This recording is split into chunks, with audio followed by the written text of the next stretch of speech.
School's bullies tormented me for having autism while their mom was running for PTA president on an anti-bullying platform. So on election day, I exposed their hypocrisy in front of the entire school. When I was in junior high, I used to hang around a group of popular kids. I was never really one of them, but we shared a few classes and occasionally talked.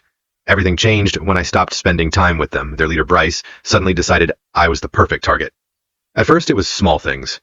He mocked the way I talked and made fun of my autism whenever teachers weren't around. His friends copied him.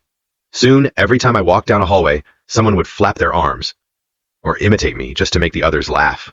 Then the bullying escalated. My noise-canceling headphones would disappear. My backpack would get emptied onto the floor.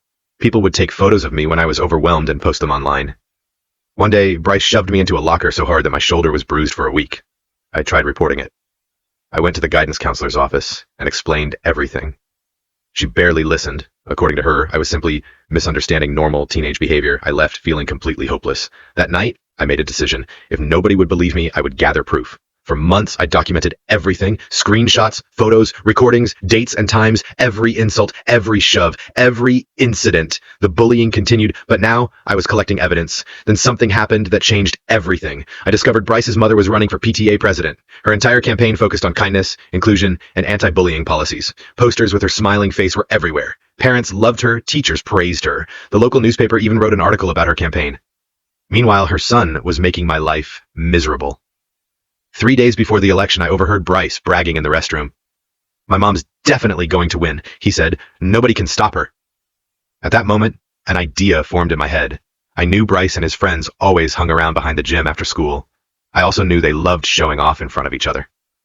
On election day, I walked there alone. The moment Bryce saw me, he grinned. "Look who showed up," he laughed.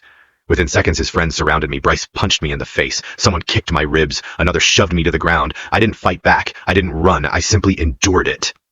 After several minutes, they got bored and left. When they were gone, I slowly stood up. My eye was swelling. My ribs hurt. My lip was bleeding. But I knew exactly where I was going. The school auditorium.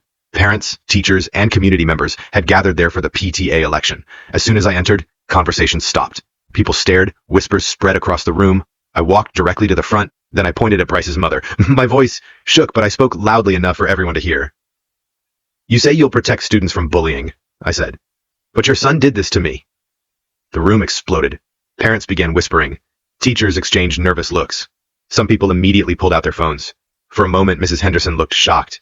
Then she recovered. She accused me of lying. She claimed I was confused. She even suggested that because of my autism, I might have misunderstood what happened. Hearing that hurt almost as much as the beating. I tried showing people evidence from my phone. Unfortunately, much of the online content had already been deleted. Without all the original posts, my proof looked weaker than I expected. The election continued, and despite everything, Mrs. Henderson still won. I went home devastated. The next few weeks were some of the worst of my life. Bryce and his friends spread rumors that I had staged the entire thing. They claimed I hurt myself for attention. Some students believed them. A few friends stopped talking to me completely. Even certain teachers seemed unsure what to think.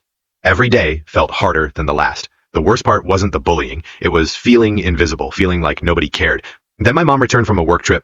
She listened to everything. Unlike everyone else, she believed me immediately. She spent hours reviewing all the evidence I had collected. Together, we started digging deeper, and that's when things began to change. We found screenshots that had survived. We found social media posts. We found messages from students who had witnessed the bullying. Most importantly, we found other victims, students who had been too afraid to speak before. My mom organized everything into a detailed presentation, every screenshot, every statement, every timeline. Weeks later, another school board meeting was held. This time, we arrived prepared. When publicity